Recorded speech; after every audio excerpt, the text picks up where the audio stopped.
കുറച്ച് ദിവസത്തെ ക്യാമ്പിന് ശേഷമാണ് ഞാൻ ഇന്ന് വീഡിയോ അപ്ലോഡ് ആക്കുന്നത്. അപ്പം ഞാൻ ഇന്ന് വീഡിയോ അപ്ലോഡ് ആക്കുന്ന ഈ സമയത്ത് ഞാൻ മസ്കറ്റിലാണുള്ളത്. കുറച്ച് ഹെൽത്ത് ഇഷ്യൂസ് ഉണ്ടായിരുന്നു. പിന്നെ അല്ലാത്ത കുറച്ച് ബുദ്ധിമുട്ടുകൾ കൊണ്ട് എനിക്ക് വീഡിയോ എടുത്തതൊന്നും തന്നെ പോസ്റ്റ് ചെയ്യാനായിട്ട് സാധിച്ചില്ല കേട്ടോ. അപ്പോൾ 28-ാം തീയതി രാവിലെ എനിക്ക് കുറച്ച് പേപ്പർ കാര്യങ്ങൾ മേടിക്കാനുണ്ടായിരുന്നു.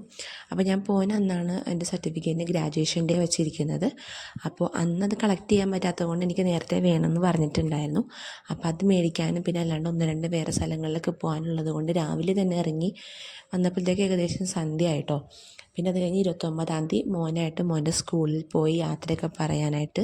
കാരണം ഇനി പിന്നെ നമുക്ക് ചെന്ന് പറയാനൊരു ഗ്യാപ്പ് കിട്ടില്ല. കാരണം 30-ാം തീയതി രാവിലെ തന്നെ ഇറങ്ങണം. അപ്പോൾ അതുകൊണ്ട് തന്നെ പിന്നെ നമുക്ക് ഗ്യാപ്പ് കിട്ടാത്തത് കൊണ്ട് തലേന്ന് പോയിട്ടില്ല. അവരോടും പ്രിൻസിപ്പലിനോടും ടീച്ചേഴ്സിനോടും ഒക്കെ മോനെ കൊണ്ട് യാത്ര പറയിപ്പിക്കാനായിട്ട് ഇറങ്ങണം.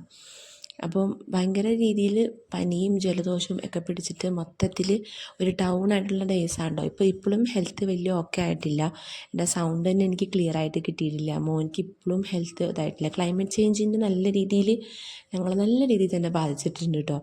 അങ്ങനെ ക്ലാസ്സിൽ ചെന്ന് മോൻ ജസ്റ്റ് ഒന്ന് യാത്രയൊക്കെ പറഞ്ഞ് നല്ല തിരിച്ചു വന്നു. പിന്നെയും വീണ്ടും ചെന്ന് യാത്ര പറഞ്ഞു ടാറ്റയൊക്കെ കൊടുത്തിട്ട് ഇറങ്ങിയിട്ടുണ്ട്. ആൾക്ക് ഒരുപാട് ഇഷ്ടമാണ് ക്ലാസ്സിൽ പോകാനായിട്ട്. പിന്നെ അവനെ വിടാൻ പറ്റില്ലല്ലോ എന്ന് ഓർക്കുമ്പോൾ ചെറിയൊരു സങ്കടം ഉണ്ടെന്നുണ്ടെങ്കിലും അൽഹംദുലില്ലാ നല്ലൊരു സ്ഥലത്തേക്ക് വരുന്നതിൻ്റെ ഒരു സന്തോഷം ഉണ്ട് കേട്ടോ. അതിന് അവിടെ നിന്ന് ഞങ്ങൾ നേരെ മോനിക്ക് ഡ്രസ്സ് എടുക്കാനായിട്ട് പോയിട്ടുണ്ടായിരുന്നു. അപ്പോൾ അവിടെ ഒരുപാട് കളക്ഷൻസ് ഉണ്ടായിരുന്നു. അതിൽ 1-2 ടീഷർട്ടും പാൻറ്റും ഒക്കെ എടുത്തിട്ട് ഞങ്ങൾ അവിടെ നിന്ന് ഇറങ്ങി. അപ്പോൾ ആർക്കും 2-3 ഇഷ്ടപ്പെട്ട് എങ്കിലും അതിൽ നിന്ന് ബെറ്റർ നോക്കിയിട്ട് നല്ലത് എടുത്തിട്ട് ഞങ്ങളങ്ങനെ ഇറങ്ങി. അത് കഴിഞ്ഞ് വീട്ടിലെത്തിക്കഴിഞ്ഞ് ഒരു സന്ധ്യയൊക്കെ ആവാറായപ്പോഴത്തേക്കും ആൾക്ക് പനി പിന്നെയും കൂടി. അപ്പോൾ ഞാൻ രാവിലെ ബുക്ക് ചെയ്തിട്ടുണ്ടായിരുന്നു. കാരണം പനിയുള്ള ടൈമിൽ ഞാൻ എപ്പോഴും നേരത്തെ ബുക്ക് ചെയ്തിടാറുണ്ട്. വേണമെങ്കിൽ പോയാൽ മതിയല്ലോ എന്ന് വിചാരിച്ചിട്ട് അങ്ങനെ പോയി മെഡിസിൻ